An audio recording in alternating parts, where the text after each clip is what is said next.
Watch where you're going, old man. Scratch my bike again, and you won't get up this time. The shout sliced through the noon heat sharp as a knife cutting the air. The small street froze. The cafe across the road fell silent. Engines rumbled. The smell of burning gasoline mixed with the shimmer of heat rising from the asphalt. Henry Cole, 80 years old, a retired U.S. Army veteran, stood motionless on the curb, one hand resting on a worn wooden cane. His face was weathered sun-browned, his eyes deep and steady as he looked at the man yelling in front of him. "Bow your head, old man. No one's coming to save you now." A slap cracked through the air, dry, cold, final. The loaf of bread fell from Henry's hands, scattering across the dusty pavement. The paper bag tore apart, crumbs rolling into the sunlight. "I'm sorry, son. I didn't mean to." His voice came out soft, hoarse, like wind passing through a steel pipe. But no one answered. Only laughter burst from the group of bikers, the clatter of beer cans on concrete, the metallic grind of chains and boots. Their laughter was sharp as glass, hollow and cruel. Then silence. The ground began to tremble, faint but steady. A coffee cup on a table rattled, small ripples forming across the muddy surface inside. The wind shifted direction, sweeping a fine layer of dust along the curb. Someone inside the cafe looked up, staring toward the horizon. A deep, rhythmic sound began to rise like the heartbeat of the earth itself. It grew louder, heavier, rolling toward town from the edge of the sky. Sunlight flashed against something moving fast and low, cutting through the haze. The American flag above the cafe snapped hard in the changing wind. Cups clinked on the tables. A few people stood up, pale-faced and frozen in place. Henry didn't move. The cane in his hand trembled slightly, but his gaze remained calm.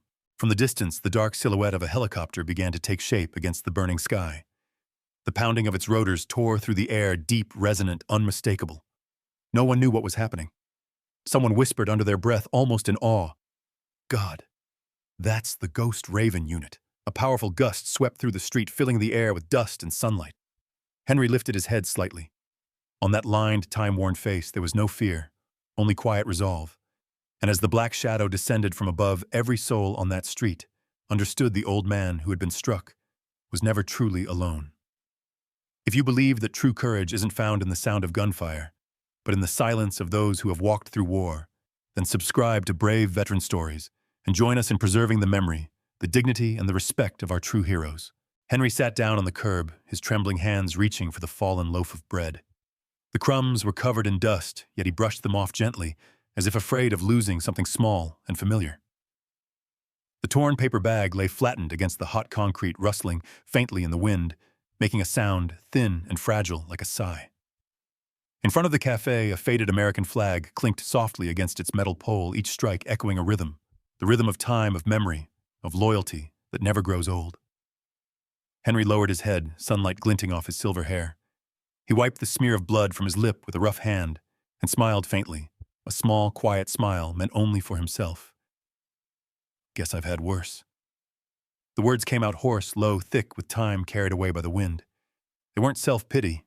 They weren't resignation. They were the voice of a man who had seen worse things in places where bullets spoke louder than words, and silence was more terrifying than death. His cloudy eyes fixed on the pavement. In the heat, the dust began to shimmer like smoke.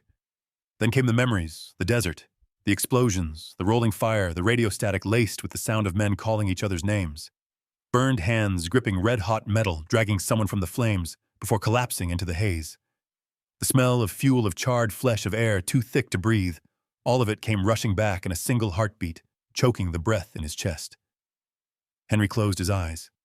The wind passed again. When he opened them, the battlefield was gone. Only the small, quiet street remained still and indifferent. People walked past without looking. A child glanced at him before being pulled away by his mother. No one stopped. He bent down, picked up the torn scrap of paper still dusted with flour, and placed the broken loaf back between his palms, holding it close as if it were the last thing left unbroken. His gaze softened, touched with a sorrow that held no bitterness. Perhaps a man who had survived fire had no room left for hate. From the inside pocket of his coat, Henry pulled out an old phone. The plastic casing had yellowed. The screen was scratched and dim. When it lit up, there was only one name in the contact list. Raven 6. Emergency. His calloused finger hovered there for a moment. Then, without hesitation, he pressed it. The beeping tone echoed steadily, simple, mechanical, like a heartbeat. There were no words, no explanations, no panic. Only silence, the kind that carried weight. He placed the phone on his thigh and looked toward the horizon. In his eyes, a glint appeared, the reflection of something coming. Something he knew by sound, by feel, by the muscle memory of a soldier who'd heard it too many times before. The wind carried the scent of fuel and dust. He tightened his grip on the cane and exhaled slowly. Around his wrist, the frayed fabric band with the faded embroidery Raven 6 fluttered slightly in the breeze. It wasn't just a keepsake. It was a vow. Henry straightened his back. The frail old man was gone. In his place sat a soldier waiting for orders. The wind brushed past his shoulder, lifting the corner of his worn jacket. The sunlight caught the dull brass of his old insignia, turning it into a faint but steady gleam, quiet, enduring, unbreakable. A single leaf drifted down, rolled lazily across the pavement, and stopped at his foot. Henry smiled again, the faintest curl of his lips, but deep enough that the lines at his eyes came alive, proof that the memories still lived. He knew something was coming. Not a feeling, but the instinct of a man who had learned to recognize the breath before the storm. He closed his eyes for a moment, then opened them again, calm, unflinching, ready. And somewhere far away beneath the hush of the wind, the first low hum of an engine began to rise, deep, steady, and alive like the heartbeat of a steel beast awakening. "Should have stayed home, Grandpa." The words cracked through the noon heat like a whip against the air. The bikers roared with laughter, sharp, broken, hollow, like shards of glass hitting concrete. Their laughter tangled with the grind of engines, the rattle of beer cans, the clink of chains, a noise full of mockery and poison. Henry sat where he was, his back resting against the lamppost, both hands leaning gently on his cane. He didn't respond. He didn't even look up. Instead, he lifted his worn sleeve and slowly wiped the blood from the corner of his mouth. Unhurried, careful, as if brushing away something small and meaningless. But that very calmness made the group fall quiet for a moment, as though there was something in his stillness that unsettled them. The sunlight fell hard, tracing every line on his weathered face, not wrinkles of age, but of memory of years carried through smoke and fire. Beneath that light, he didn't look weak, only silent. One of the bikers kicked a beer can, scoffing. "Look at him. Too scared to lift his head. Some hero, huh?" Another sneered, "Probably just fixed tanks back in the day. Never saw real combat." Henry heard every word. He didn't flinch. He drew in a slow breath and his shoulders rising, then falling again. The cane in his hand trembled slightly. A drop of blood slid from his lip, soaking into the faded fabric of his jacket. On his chest, the old patch had nearly vanished in the sun. U.S. Army Mechanic, 1983. The stitching was frayed, the thread almost gone, yet a faint glimmer of silver still caught the light, like the last breath of an emblem that refused to die. A middle-aged man walking by hesitated, stopped for just a moment. His eyes flickered, then turned away. His pace quickened until he disappeared around the corner. Henry lifted his gaze to follow him. There was no anger in his eyes, only a deep exhaustion, the kind that comes from growing used to people who no longer wish to see, no longer wish to remember. He bent down again, gathered the torn loaf with shaking hands, trying not to lose more crumbs to the wind. Dust swirled up and settled across his shoulders like a pale mist. Behind him, the laughter faded. One biker lowered his can, then tossed it aside. Maybe out of boredom, maybe out of shame. No one said another word. They just stood there, watching the thin old man on the ground, not pleading, not angry, not broken, simply still. And somehow that stillness made them feel smaller. Henry lifted his head. Sunlight flashed in his eyes, turning them pale and distant. He didn't see the bikers anymore. In his mind, there were only the young faces of the men he'd once served beside faces, long-gone voices that still echoed somewhere in the wind. He remembered them not with tears, but with a steady breath, as if they were still standing around him, unseen, watching quietly. A sudden gust swept through, snapping the flag in front of the café, until its rope clanged against the pole, a slow, hollow rhythm. Henry looked up at it, that faded flag, whipping against the sky, and smiled faintly. He didn't think of himself as a hero. He doubted anyone there would ever understand what the word really meant. But deep inside the silence, he knew the ones who had fallen were still holding that flag up, just as he still held his breath to honor them. He wiped his mouth again, slow, deliberate, unbothered, then leaned back against the post, closing his eyes for a brief moment as the wind cooled the sting on his cheek. Inside the cafe, a waitress peeked through the curtain, then let it fall. No one wanted to get involved. No one wanted to remember. But by doing nothing, they had turned that moment into one more scar in Henry's memory, Another reminder of how often people stayed silent when it mattered most. Henry opened his eyes and looked down at his wrist. The old cloth band marked Raven 6 was still there, worn, faded, but firm. His fingers brushed over it, as if finding the heartbeat of another life. A dry leaf spiraled down, landing at his feet. He followed it with his eyes calm again. No anger, no bitterness, only acceptance. And somewhere in that quiet, something began to stir. From the distance beneath the heavy silence of the street, the ground began to tremble, a low, steady rumble carrying with it the familiar breath of the battlefield. The first rumble of the engine rose like the heartbeat of something massive deep beneath the ground. No one inside the cafe noticed at first, until the coffee cups began to tremble, ripples spreading across the dark liquid. The air grew thicker, heavier. A spoon clinked against a glass, then stilled. Every head turned toward the window. On the tin roof above, the low, rhythmic roar grew louder, closer, pounding like an unseen drum.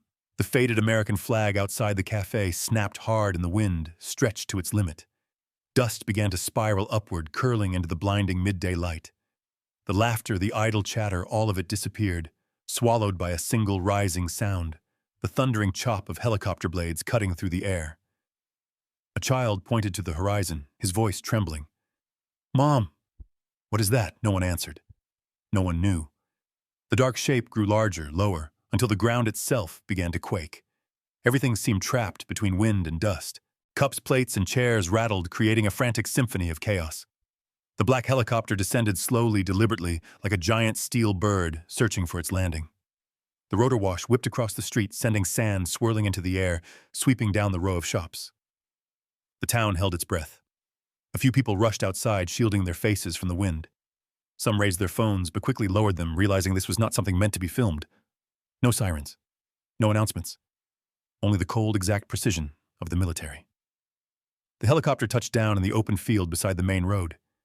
Its rotors kept turning, the wind still furious, the air thick with dust. Through the haze, the reflection of sunlight flashed across its matte black body, smooth, unmarked, silent. No numbers. No insignia. Only a faint outline of a raven spread-winged across the fuselage, ghost raven. Then came another sound, the deep growl of an approaching engine. A black SUV tore down the street tires, screeching, stopping just meters from the cafe. The doors swung open in perfect unison. 6 figures stepped out, moving together, deliberate, wordless. They wore gray, tactical uniforms, soft armor across their shoulders, subdued American flags stitched on their sleeves. Each carried the quiet composure of special operations soldiers, the kind whose eyes gave orders before words ever could. They didn't run, didn't shout. They simply walked. Each step measured heavy, precise, a march of purpose rather than noise. Inside the cafe, no one dared breathe. A man stammered, "Special Forces." Another whispered, eyes fixed on the doorway, "No, that's Ghost Raven." For a moment, every sound vanished. Only the wind remained and the steady rhythm of boots striking pavement. They spread out in formation, sunlight glinting off the steel of their gear, their mirrored visors flashing like distant lightning. Dust swirled around them, wrapping their outlines in a gray mist that made the scene feel almost unreal, something between fear and reverence. The bikers froze. One swallowed hard, still clutching his beer can but not drinking. Another stepped back, confusion and dread crossing his face. No one laughed now. They didn't know what was happening, but instinct told them one thing: this was not a moment for jokes. Henry remained seated by the curb, unmoving, silent. His hand rested on the head of his cane as he stared at the ground. The rotor wash caught the hem of his faded jacket, lifting it just enough to reveal the worn emblem beneath U.S. Army Mechanic, 1983. The blood at the corner of his mouth had dried, but the look in his eyes had not changed, calm, steady and deep like still water after a storm. One of the Ghost Raven soldiers made a hand signal. Instantly, the helicopter's blades began to slow, the thundering fading into a low hum, the steady breathing of a machine waiting for orders.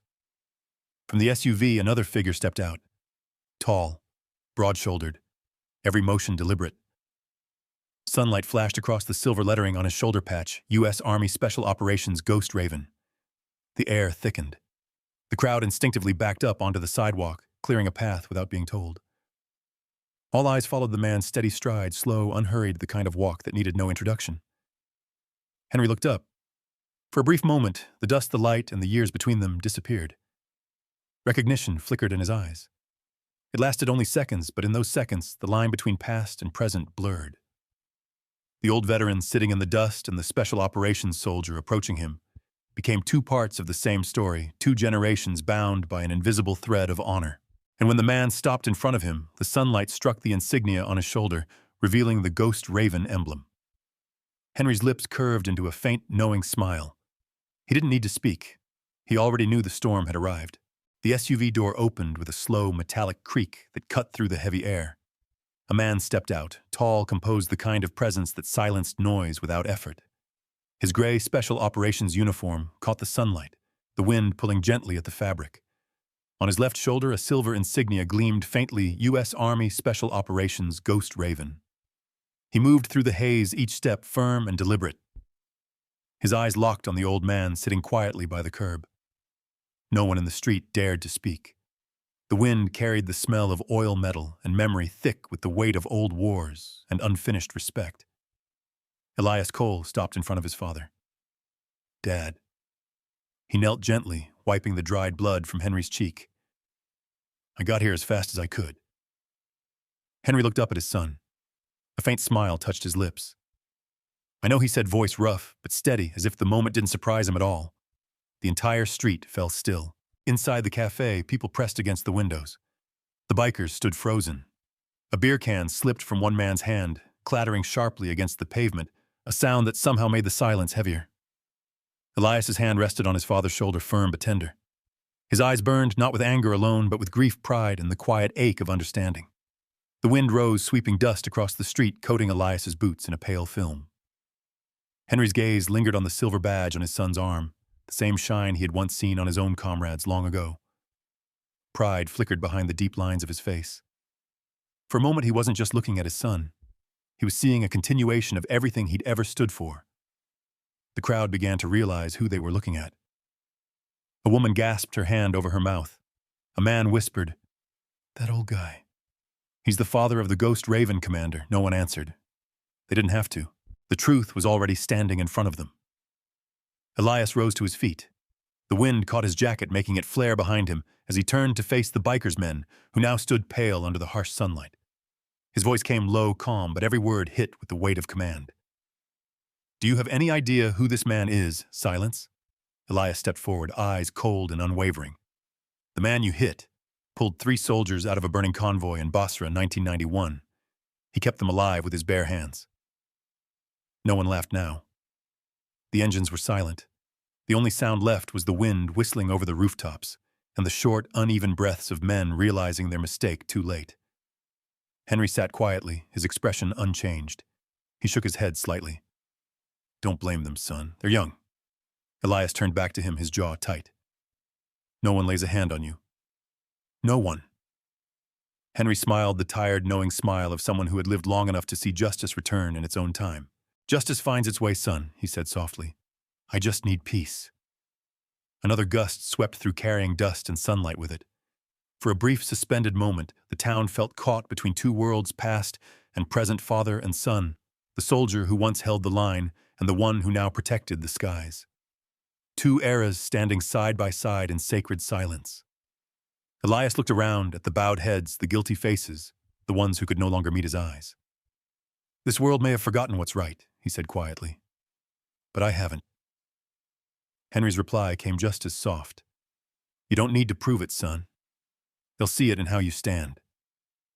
Across the street, the Ghost Raven soldiers remained motionless, formation, perfect eyes, steady. A local police officer approached, hesitated when he saw the silver insignia on Elias's sleeve, then stepped back with a respectful nod. No words were needed. Everyone knew who held command here.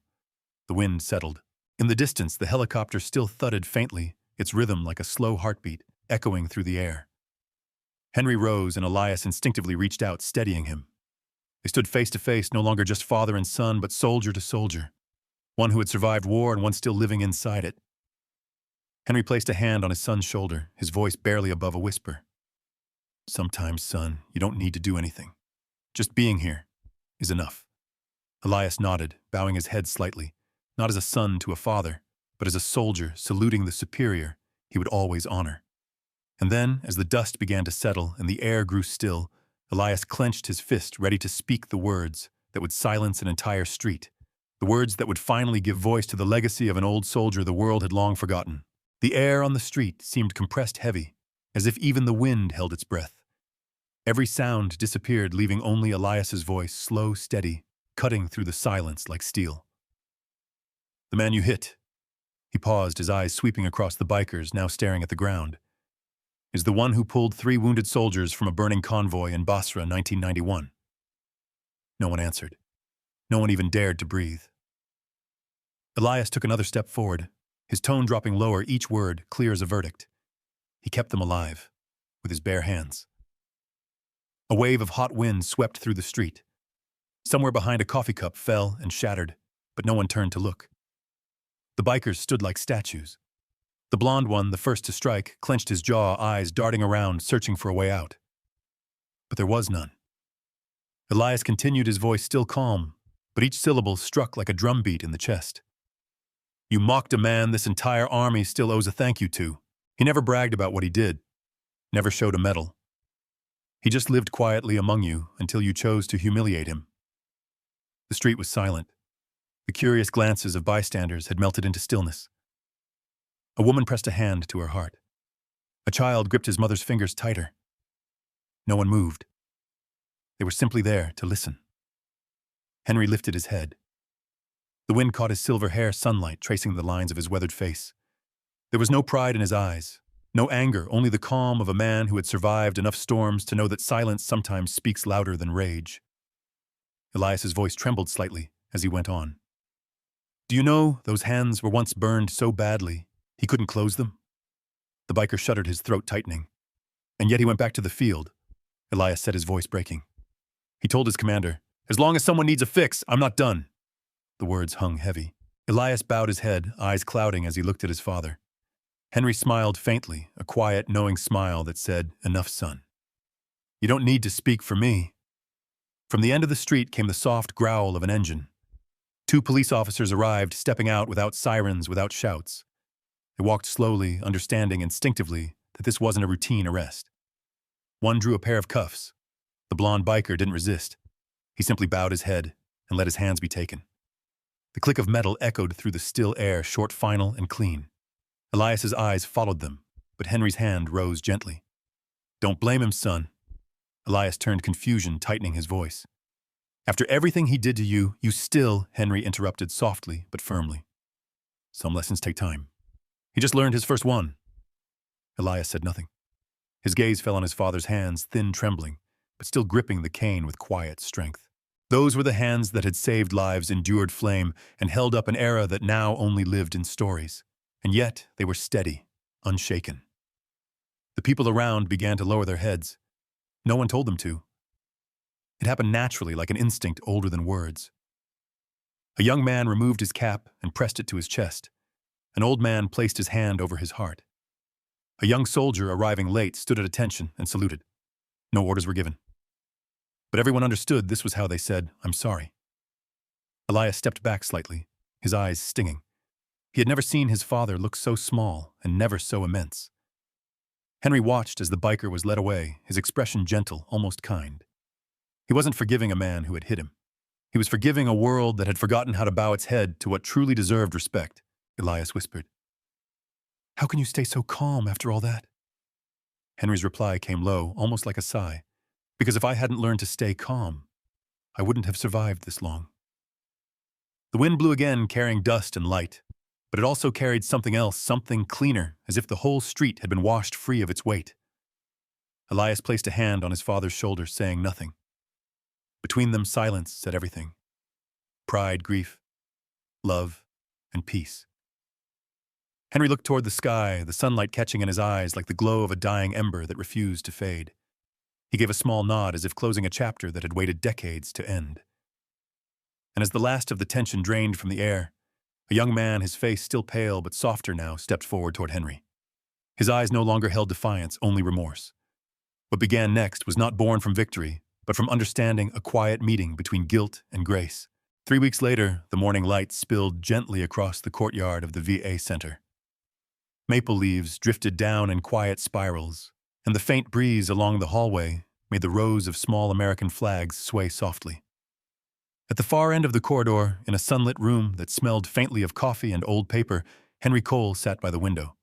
The sunlight caught in his silver hair, as his thin hands cupped a mug of coffee gone cold. Outside, a few veterans practiced walking with metal frames, each step trembling but unwavering. The door opened quietly. A man stood in the doorway, hesitant. It was Kyle the biker who had struck him that day. The worn leather jacket was gone, replaced with a simple shirt. He held a wool cap in both hands, his posture uncertain, his eyes shadowed with something heavier than guilt.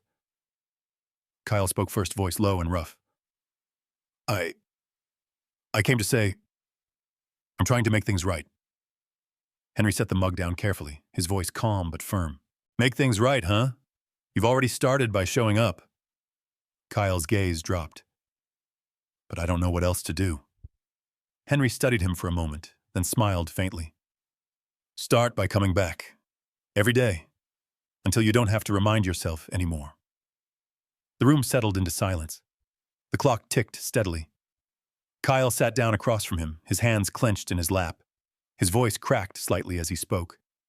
I don't understand how you can forgive me. I used to look down on people like you. And then I realized maybe I just didn't want to look at myself. Henry took a slow breath. You know, in war we learned something important. No one stays an enemy forever. People only fight because they haven't learned to understand each other yet. You came here today. That's understanding enough? Kyle didn't reply.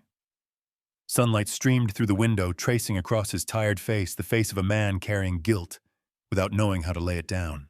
After a long pause, he whispered, My dad was a soldier. He came home, but part of him never left the war. I grew up in that silence, that anger. Maybe when I hit you, I was really hitting him. Henry leaned forward, his rough hand resting lightly on Kyle's shoulder, fragile but steady. You didn't lose your father's son. You just never forgave him or yourself. Kyle's throat tightened. His voice broke. I don't know if I deserve forgiveness. Henry shook his head, his tone gentle but unshakable. Forgiveness isn't something people give you. It's a road you walk, and you've already taken the first step. They both sat quietly for a while. The curtain fluttered in the warm wind, and sunlight softened the lines of both their faces, one old, one young, both scarred, both somehow healing. Kyle finally spoke, a small, hopeful smile tugging at his mouth. I signed up to volunteer here. Drive vets to their appointments, clean up the memorial grounds. I know it's not much, but... Henry smiled again. But it's a start. We never leave each other behind. Not back then, not now. You're doing that, just without the uniform. Kyle looked at him, his eyes clearer than before. You think a man like me can really change? Henry nodded slowly. War taught me something: nobody stays defeated unless they choose to give up. For the first time, Kyle laughed quietly, but real. The heaviness in the air lifted. There was no hatred, no bitterness. Only two men, one who had fought to live, and one learning how to live right. Kyle extended his hand. Henry took it. The handshake was slow, firm, and honest. No apology, no ceremony, just truth. Next time, Henry said softly, bring a hot cup of coffee. I might be old, but I still know how to appreciate it. Kyle nodded, eyes glimmering with gratitude. He stood and walked toward the hallway. The afternoon light stretched his shadow across the floor, merging with the slow, steady rhythm of Henry's cane behind him. Two different cadences, one shared direction. From that day on, every Tuesday morning, Kyle's old pickup truck would pull up in front of the VA center. Two steaming cups of coffee sat on the dashboard, one for the old soldier, one for the man who had once struck him. No promises, no apologies. Just presence, the one thing Henry had always said was the truest way to make things right. And one peaceful morning, not long after, Kyle parked again, this time, in front of the same café where it had all begun. Workers were setting a new bronze plaque into the red brick walkway. Kyle stepped closer, holding his coffee, and read the inscription. The name carved into the metal made him go still, the warmth of the cup fading in his hands. Sergeant Henry Cole, quiet strength. A year later, the town woke to a peace so complete, it felt almost deliberate, as if time itself had slowed to honor the memory of one man. The morning sunlight spilled gently over the small street where it had all happened. In front of the old café, set into the red brick walkway, stood a new bronze plaque. The engraving gleamed softly under the early light. Sergeant Henry Cole, quiet strength. People passing by would often pause, not out of curiosity, but respect. Some removed their hats, some placed a hand over their heart. Others simply stood still for a few seconds, eyes lowered. None of them needed to know the full story. They could feel it. This was the name that had taught their town how to remember gratitude. The American flag waved gently atop its pole. The sunlight caught the cafe window where Henry once sat, touching the faded photograph of him. The old jacket, the cup of coffee, the soft, faraway eyes. Beneath it, a small chalkboard read, "Veterans drink free always." Across the street, Kyle's old pickup truck rolled to a stop. He stepped out carrying 2 steaming cups of coffee and a small bouquet of flowers. The leather jacket was long gone, replaced by a plain shirt. On his chest, a badge read, "VA Volunteer." His steps were slower now, deliberate. He approached the plaque, placed the flowers down, and bowed his head slightly. His voice was low, roughened by both time and memory. "You once said it didn't matter if anyone remembered your name, only that they remembered what was right. Well, they remember now, Sergeant." A soft wind drifted through, lifting a few fallen maple leaves into a slow spiral around the plaque. The sunlight shimmered on the bronze surface, glowing from within like a quiet flame. Kyle sat down on the cafe steps, watching people pass. A small boy on a bicycle stopped beside him, pointing curiously at the plaque. "Who was he, mister?" Kyle smiled, the corners of his eyes tightening. He was the man who taught this whole town what respect means. The boy nodded seriously, then raised his hand in a small salute, the kind he'd probably seen on TV. Kyle said nothing, but his eyes shimmered, glinting wet under the morning sun. Across the street, patrons entering and leaving the cafe paused to bow their heads slightly. Nobody spoke, and somehow that silence carried more weight than any thank you ever could. By afternoon, Elias returned to town. No uniform, no rank, just a son coming home. His SUV stopped quietly by the curb. He stepped out and walked toward the bronze plaque, the wind tugging at his shirt, sunlight glinting faintly off the faded silver pin still resting on his chest, the last trace of years spent in service. He stood there for a long time, eyes fixed on the carved letters, his voice barely above a whisper. "You never asked to be seen. You just stood there, quietly, so the rest of us would remember how to bow our heads." A young soldier walking by noticed him and stopped. Without a word, the soldier stood at attention and saluted. Elias didn't speak. He simply placed his hand over his heart, returning the gesture. For a brief moment, 2 generations met, not through words, but through the unspoken bond of those who understand sacrifice. As the sun sank lower, the light flared across the plaque, making the words, "Quiet strength," glow like living fire. Kyle rose, preparing to leave, but turned for one last look. Across the street, Elias still stood there, motionless, silent, his eyes filled with both pride and loss. Kyle murmured softly, voice trembling, "You said one person remembering was enough. Now it's more than that, Sergeant. The whole town remembers." The wind picked up again. The American flag snapped against its pole, the metal clasp striking rhythmically steady, like the heartbeat of a soul that hadn't left this place. Inside the cafe, the warm yellow light flicked on, illuminating the framed photo of Henry Cole. His familiar smile lingered there, eternal, the cup beside him, still full as if waiting for the next visitor. Elias's voice returned in a soft narration echoing through memory. He never asked to be seen, never demanded to be heard. He simply stood quiet, steadfast, and taught us that real strength doesn't need noise. The sky deepened into shades of orange and red, the light and wind weaving together into something almost sacred. Somewhere in the distance, the faint rhythm of rotor blades whispered through the air, not real, but remembered. Heads lifted instinctively. For a fleeting instant, everyone could almost believe that Ghost Raven still circled above, guarding both the fallen and the living. A year had passed, but Henry Cole's name was no longer a wound. It had become a reminder of composure in the storm of respect without display, of a quiet courage that still made others want to be better. And as night descended, the cafe lights reflected softly off the bronze plaque, glowing like a small, steadfast beacon.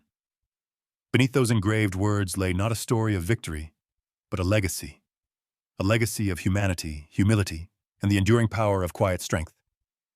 If this story made you believe that honor and kindness never retire, then share this video and subscribe to Brave Veteran Stories so that no memory of theirs is ever forgotten.